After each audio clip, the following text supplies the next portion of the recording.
ನಾಳೆ ರಾಜೀನಾಮೆ ಕೊಡೋದು ಪಕ್ಕಾ ಆಗಿದೆ.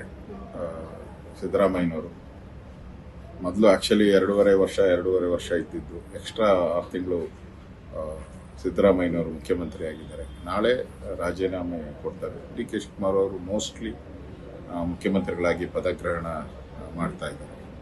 ಅದರಿಂದ ಕರ್ನಾಟಕಕ್ಕೇನು ಅಂತ ಡಿಫ್ರೆನ್ಸ್ ಏನೂ ಇಲ್ಲ. ಸಿದ್ದರಾಮಯ್ಯ ಇದ್ರೂ ಒಂದೇ, ಡಿ ಕೆ ಶಿವಕುಮಾರ್ ಇದ್ರೂ ಒಂದೇ. ಅವರು ಕಾಂಗ್ರೆಸ್ ಪಾಲಿಸಿ ಅದರ ಮೇಲೆ ಹೋಗುವಂಥವ್ರು. ಮತ್ತು ಈಗಾಗಲೇ ಕರ್ನಾಟಕದಲ್ಲಿರೋ ಕಾಂಗ್ರೆಸ್ ಜನವಿರೋಧಿ ಆಗೋಗ್ಬಿಟ್ಟಿದೆ.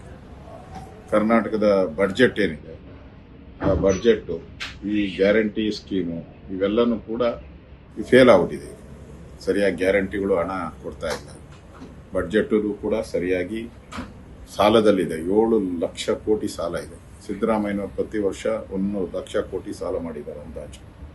ಸೊ ಅದರಿಂದ ಒಂದು ರೀತಿ ಸಿದ್ದರಾಮಯ್ಯನವರು ಡಿ ಕೆ ಶಿವಕುಮಾರ್ಗೆ ಹಸ್ತಾಂತರ ಮಾಡೋ ಸಂದರ್ಭದಲ್ಲಿ ಸಾಲದ ಕರ್ನಾಟಕವನ್ನು ಡಿ ಕೆ ಶಿವಕುಮಾರ್ ಅವರಿಗೆ ಕೊಡ್ತಾರೆ.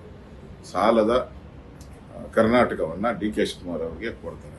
ಡಿ ಕೆ ಶಿವಕುಮಾರ್ ಅವರು ಅದನ್ನು ಇನ್ನಷ್ಟು ಸಾಲದ ಕರ್ನಾಟಕ ಮಾಡ್ತಾರೋ ಅಥವಾ ಒಳ್ಳೇದು ಮಾಡ್ತಾರೋ. ಈ ಕಮಿಷನ್ ವ್ಯಾಪಾರ ಇದೆಯಲ್ಲ, ಈಗ ಈ ಎಲ್ಲ ಇಲಾಖೆಗಳಲ್ಲೂ ಭ್ರಷ್ಟಾಚಾರ ತುಳುಕ್ತಾ ಇದೆ. ಕಮಿಷನ್ ಅನ್ನೋದು ಕಾಂಗ್ರೆಸ್ ಪಾರ್ಟಿಯ ಮನೆ ದೇವರಾಗ್ಬಿಟ್ಟಿದೆ. ಅದನ್ನ ಸ್ಟಾಪ್ ಮಾಡ್ತಾರ, ಇಲ್ಲ ಕಂಟಿನ್ಯೂ ಮಾಡ್ತಾರ, ಇಲ್ಲ ಜಾಸ್ತಿ ಮಾಡ್ತಾರ ಅನ್ನೋದು ನೋಡಬೇಕು. ಈಗಾಗಲೇ ಸಿದ್ದರಾಮಯ್ಯನವರು ಸುಮಾರು 65,000 ಕೋಟಿ ತೆರಿಗೆಗಳನ್ನು ಹಾಕಿದ್ದಾರೆ. ಇವ್ರು ಬಂದ್ಮೇಲೆ ಇನ್ನೆಷ್ಟು ತೆರಿಗೆಗಳಾಗ್ತಾರೆ ಗೊತ್ತಿಲ್ಲ. ಒಟ್ಟಾಗೆ ನನ್ಗೆ ಹೇಳೋದು ಅಂತಂದ್ರೆ, ಕಾಂಗ್ರೆಸ್ ಪಾರ್ಟಿ ಜನರ ಪಾಲಿಗೆ ಸತ್ತೋಗಿದೆ. ಹೆಣ ಹೊರ್ತಾ ಇದ್ದಾರೆ. ಮುಂದೆ ಯಾರು ಹಿಂದೆ ಯಾರಾದರೂ ನಮ್ಗೇನು ಡಿಫ್ರೆನ್ಸ್ ಇಲ್ಲ. ಹಿಂದೆ ಸಿದ್ದರಾಮಯ್ಯ ಬಂದ್ರು ಅದೇ, ಮುಂದೆ ಡಿ ಕೆ ಶಿವಕುಮಾರ್ ಬಂದ್ರು ಅಷ್ಟೇ. ಜನರ ಪಾಲಿಗೆ ಸರ್ಕಾರ. ಒಂದು ಕಡೆ ಗ್ಯಾರಂಟಿ ಪರಿಷ್ಕರಣೆ ಮಾಡ್ತೀವಿ ಅಂತ ಹೇಳ್ತಾ ಇದ್ದಾರೆ. ಗ್ಯಾರಂಟಿ ಯೋಜನೆಯವರು ಏನ್ ಅಮೌಂಟ್ ಕೊಡ್ತಾ ಇದ್ರು ಅದನ್ನ, ಇನ್ನೊಂದು ಕಡೆ ಸಿಎಂ ಬದಲಾವಣೆ ಆಗ್ತಾ ಇದೆಯಲ್ಲ ಸರ್. ನೋಡಿ, ಗ್ಯಾರಂಟಿ ಏನ್ ಘೋಷಣೆ ಮಾಡಿದ್ರು, ಈಗ ರೇಷನ್ ಕಾರ್ಡ್ ಎಲ್ಲ ರದ್ದು ಮಾಡ್ತಾ ಇದ್ದಾರೆ. ಅವ್ರ ಕೈಲಿ ಕೊಡಕ್ ಆಗ್ತಾ ಇಲ್ಲ. ರೇಷನ್ ಕಾರ್ಡ್ ರದ್ದು ಮಾಡ್ತಾ ಇದ್ದಾರೆ.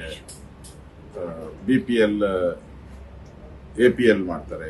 APL ಇಂದ ಏನೇನೋ ಅಂದ್ರೆ ಒಟ್ಟಿನಲ್ಲಿ ಅವ್ರಿಗೆ ಈ ಗ್ಯಾರಂಟಿ ಹಣವನ್ನ ಕಡಿಮೆ ಮಾಡಬೇಕು ಅನ್ನೋ ದೃಷ್ಟಿಯಿಂದ ಈ ಬಸ್ ಟ್ರಾವೆಲ್ ಮಾಡ್ತಾ ಇರೋ ಮಹಿಳೆಯರಿಗೂ ಅಷ್ಟೇ ರಿಸ್ಟ್ರಿಕ್ಷನ್ಸ್ ಆಗ್ತಾ ಇದ್ದಾರೆ. ಸೊ ಅವ್ರಿಗೆ ಈ 3 ವರ್ಷದಲ್ಲಿ ಈ ಗ್ಯಾರಂಟಿಗಳನ್ನ ನಿಭಾಯಿಸೋಕೆ ಆಗ್ಲೇ ಇಲ್ಲ. ಅವೈಜ್ಞಾನಿಕವಾಗಿ ಮಾಡಿದ್ದಾರೆ. ಅವೈಜ್ಞಾನಿಕವಾಗಿ ಈಗ ರೇಷನ್ ಕಾರ್ಡ್ಗಳನ್ನ ತೆಗಿತಾ ಇದ್ದಾರೆ. ಇದ್ರ ವಿರುದ್ಧ ನಮ್ಮ ಹೋರಾಟ ನಾವು ಮಾಡೇ ಮಾಡ್ತೀವಿ.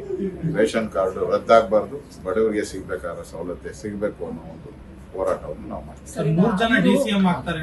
3 ರಿಂದ 4 ಜನ DCM ರೇಸ್ ನಲ್ಲಿ ಇದ್ದಾರೆ ಅಂತ ಹೇಳಿ. ಅದು 4 ಕಡಿಮೆ.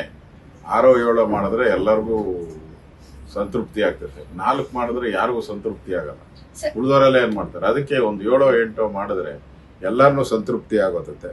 ಎಲ್ಲರೂ ಲೂಟಿ ಹೊಡೆಯೋದಕ್ಕೆ ಒಂದು ದೊಡ್ಡ ಅವಕಾಶ ಎಲ್ಲರಿಗೂ. ಕೆಲವ್ರು ಮಾತ್ರ ಅವಕಾಶ ಕೊಟ್ಟು ಕೆಲವ್ರು ಕೊಡ್ಲಿಲ್ಲ ಅಂದ್ರೆ ಅದು ಅನ್ಯಾಯ ಆಗ್ತದೆ. ಅದರಿಂದ ಇನ್ನೊಂದು 7-8 ಜನ ಮಾಡ್ಬಿಟ್ರೆ ಎಲ್ಲರೂ ನೆಮ್ಮದಿಯಾಗಿ ಇರ್ತಾರೆ 2 ವರ್ಷ. ಇನ್ನು ಉಳಿದಿರೋ 2 ವರ್ಷ ಲೂಟಿ ಹೊಡ್ಕೊಂಡು ಇರ್ತಾರೆ. ನ್ಯೂಸ್ ಫಸ್ಟ್, ನಿರ್ಭೀತಿಯಿಂದ ನಿಮ್ಮ ಪರವಾಗಿ.